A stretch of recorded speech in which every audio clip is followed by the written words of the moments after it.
welcome to our lesson for today. So today we're going to talk about what David thinks about what Absalom has been doing. So Absalom, remember from the last lesson, has been gaining the love and support of all of the people in Jerusalem and turning them against David. And then finally, he ran away to Hebron after 4 years of planning and scheming. And he making ran the away. people fall in love with him. Exactly. He ran away to Hebron where he was planning to raise an army, and then he sent messages out to all of the leaders of the tribes of Jerusalem, of Israel, and also told all of the people of Jerusalem that when they hear the trumpet sound, they're supposed to shout, Absalom is king. Yes. So now we're gonna see what David thinks about all of this. So unfortunately, all these things were happening, and David was not aware of anything. So David was the last person to find out what Absalom was planning. And when he found out what his son was doing, he was very, very sad. It was very sad and upset. So finally, this one person was courageous enough to tell David what was happening. And he said,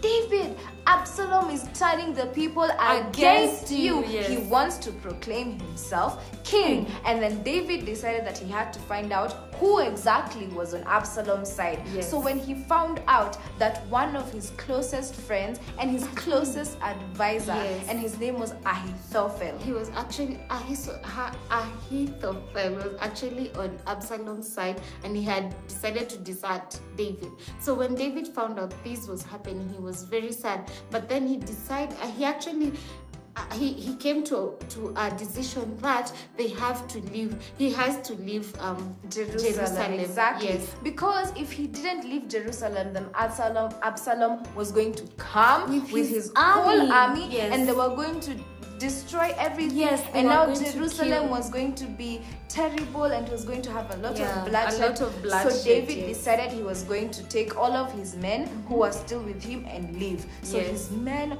followed him, and he led them out of Jerusalem. And while he was doing this, he was very sad. He was and very dismayed sad and very because all of his people had turned against him. Most of the people had turned against him. But then he looked back and he saw all the people that started joining him, all the people that were still loyal to him, and his heart was encouraged, and he actually felt a bit better because he saw all the people that were still loyal to him. Exactly. And among these people, when they left Jerusalem, David and his men, they met Abiathar, and Abiathar was the priest, and Abiathar was not alone. It was Abiathar and a colleague of his called Zadok. So Abiathar and Zadok had actually taken the Ark of the Covenant, and from Jerusalem, and they had brought it with them to meet David. Because they wanted to go with it. So they had taken the Ark of the Covenant from Jerusalem when they knew David was leaving Jerusalem. So they took it and they followed David to where David was. But when David saw them with the Ark of the Covenant, David looked at them and said, no, you have to take the Ark of the Covenant back to Jerusalem, because that is where it rightfully belongs. So take it back to Jerusalem. And then maybe, who knows, God might also bring me back too, to where he belongs in Jerusalem.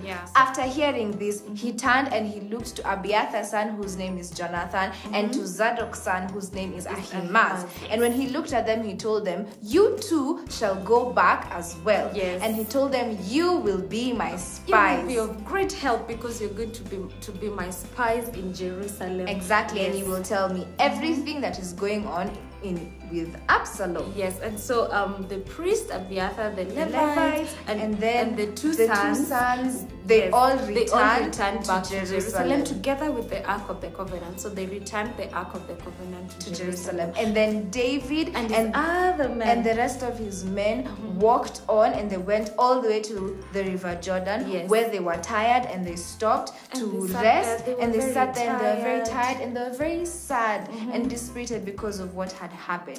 But then over the next hill they met another friend of David. His name was Hushai. And Hushai was actually also a really close advisor for David. Exactly.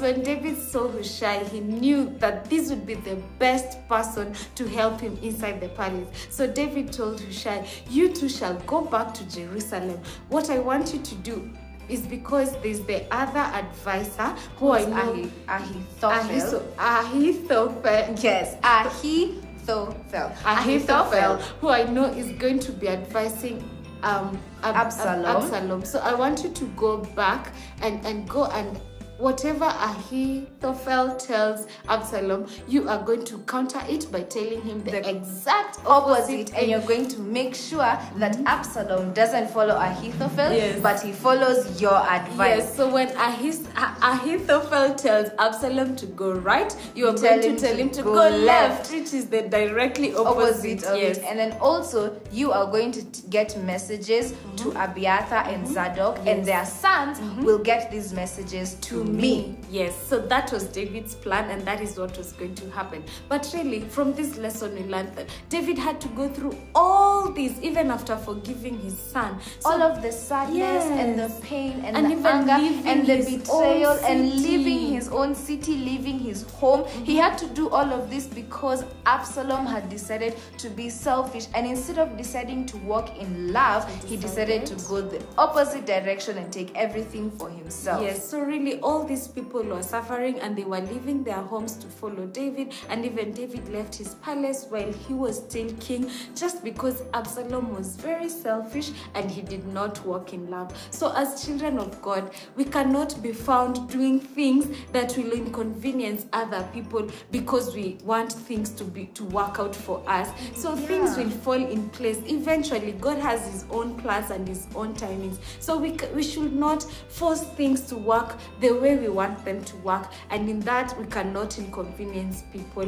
So we always need to follow God's advice. We always need to follow God's plan for our lives, and then we always need to walk in love. Walk in love, and then things will just unfold and work out for us. So we're going to stand up and sing our song. So let's all stand up and sing this song.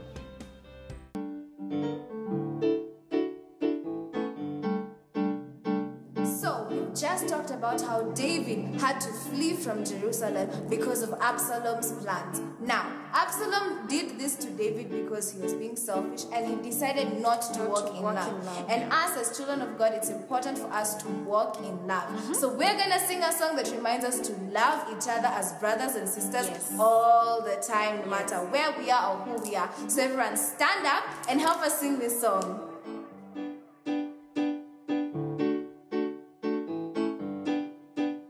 Love each other, as brothers and sisters, and honor others, more than yourselves.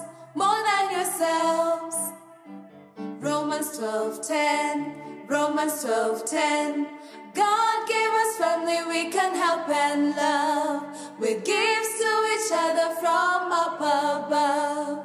You and me, all the people we see, we're all part of God's family. God gave us family we can help and love, with gifts to each other from up above. You and me, all the people we see, we're all part of God's family. Love each other, as brothers and sisters, and honor others, more than yourselves. Romans 12:10, God gave us family we can help and love, with gifts to each other from up above. You and me, all the people we see, we're all part of God's family. Love each other. Yay! Okay, kids, so we've just talked about how David left Jerusalem when he learned of all the evil that Absalom was doing. Absalom had planned a lot of things against David, and he had even turned the people against David. So David had to leave, and a lot of people had to follow David away from their home and their comfort, and they even put their lives at risk when they went to follow David. But so our craft today is going to be about what Absalom did not do, because Absalom did not walk in love, and that is why he did all the things he did, and that is why all the people were inconvenienced because of what Absalom chose to do. So for this, we're going to need 2 circles. So I have 2 circles, white ones. I chose white. You can choose any color of your choice. Then I have a rectangular piece of manila paper where I'm going to stick all my workings. And then on these 2 manila papers, so on one I have divided it into 10 different portions. We have 1, 2, 3, 4, 5, 6, 7, 8, 9, and 10. And then I also have this other manila paper that I've just divided it into like a single part that will give me a window to see what is on my other manila paper. So first of all, I'll need to put a hole at the center of my 2 circles and also at the center of my square. So for this, I'll just fold my circle like that. Then I'll also fold it into half again.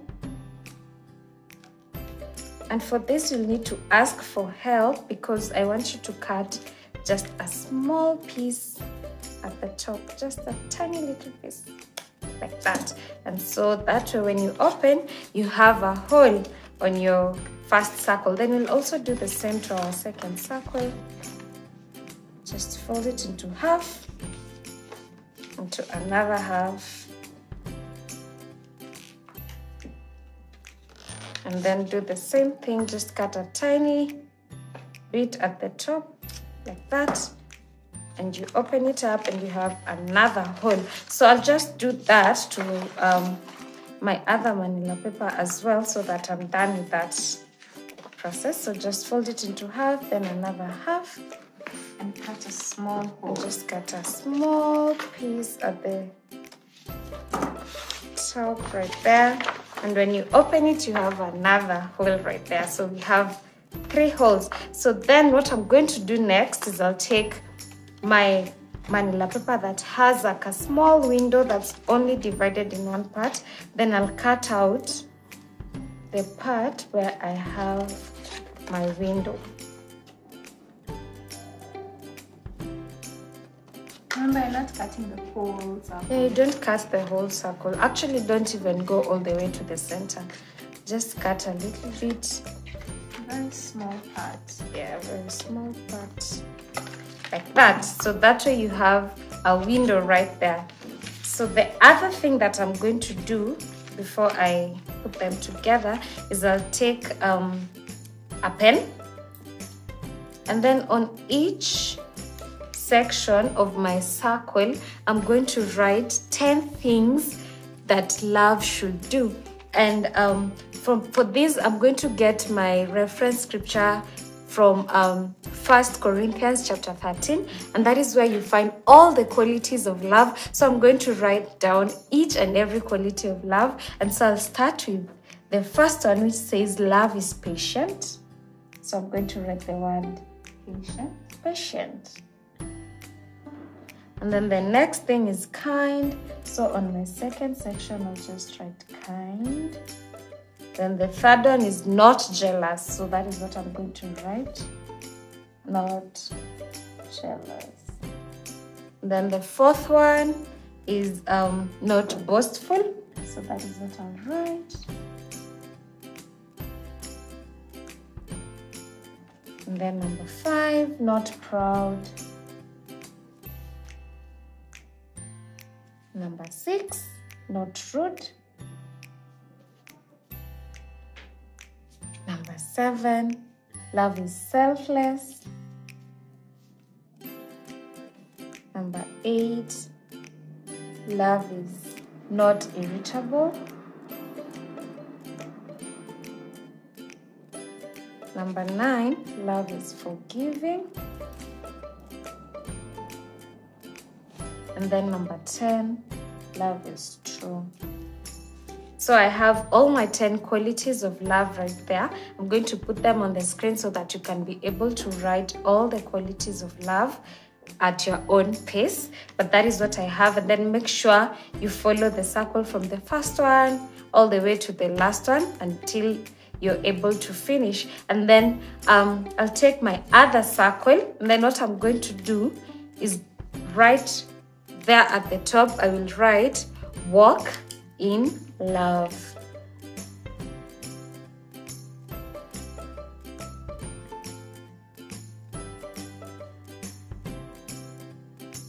Walk in love. And then I'll also write love is, and then I'll do the continuity dots so that you can find everything that love is inside our other circle. So when I turn my window, I can see everything that love is on the other manila paper. So I'll turn it, and number 1, it says love is patient. I'll turn it again and it says love is kind, love is not jealous, and everything that we have written. But we have to make it move easily. So what we're going to do is we'll take our ribbon, just a tiny piece of ribbon, and then I'm going to take this ribbon and put it through all the holes that I made.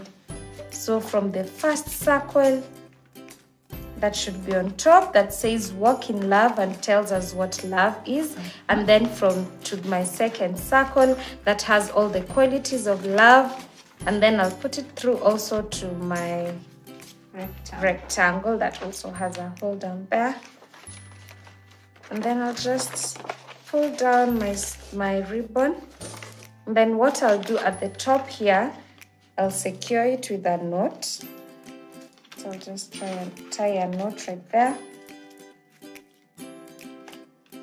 Make sure your knot is secure so that nothing falls out. Yeah, so that it doesn't come out. Then I'll turn it and secure it on the other side as well.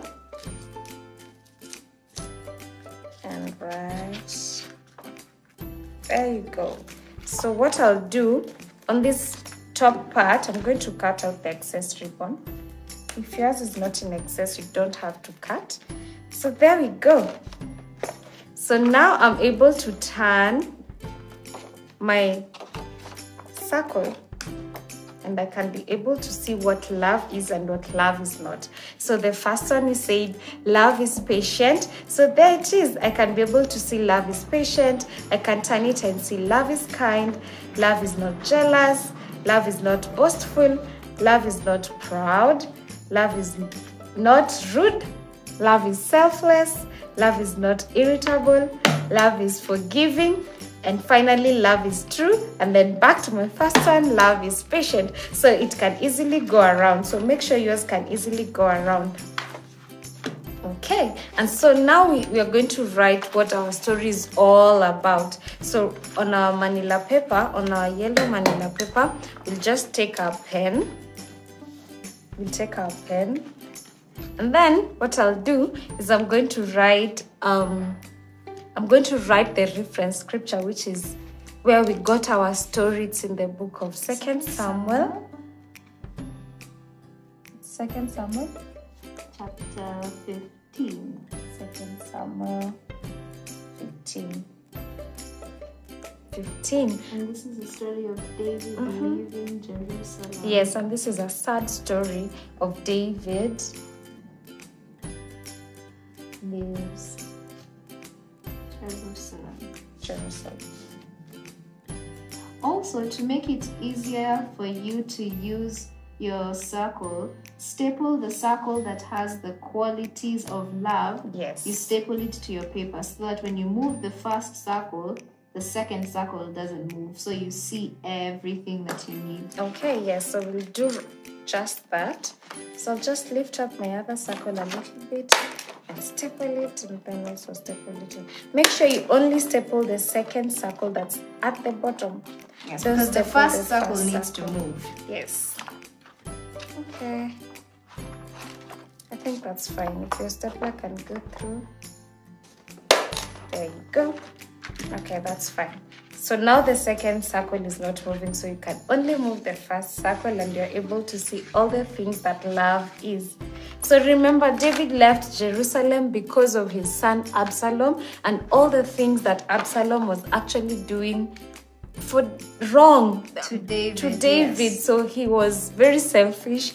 He was rude because that was his father. You can't do that to your father. He was not forgiving. He had all these qualities. He was not kind. He was He was jealous. Yes. He was boastful. He was proud. selfish. He was rude. He was selfish. He was irritable. He was not forgiving. He was not patient. Yes. And we need to be all of these things so that we can walk in love. Yes, we need to walk in love, not like Absalom who did not walk in love. For us, the children of God, we need to walk in love and do all the things that God expects us to do. So that is our craft today. I hope you're able to move your circle round so that you can be able to see all the other things that love is or love is not. Also, you can write where this verse is from, where we got all of these things about love, because it's all in the Bible. So on top of where we've written walk in love, just write 1 Corinthians chapter 13, and that is where we find all of these qualities of love. So now we know where we find these qualities of love. We know where we find the story of David leaving Jerusalem. And then we can be able to see all the qualities of love. Yeah. And we can take it all the way around. Yes. So that's our lesson today. That's our craft today. Until next time. Bye.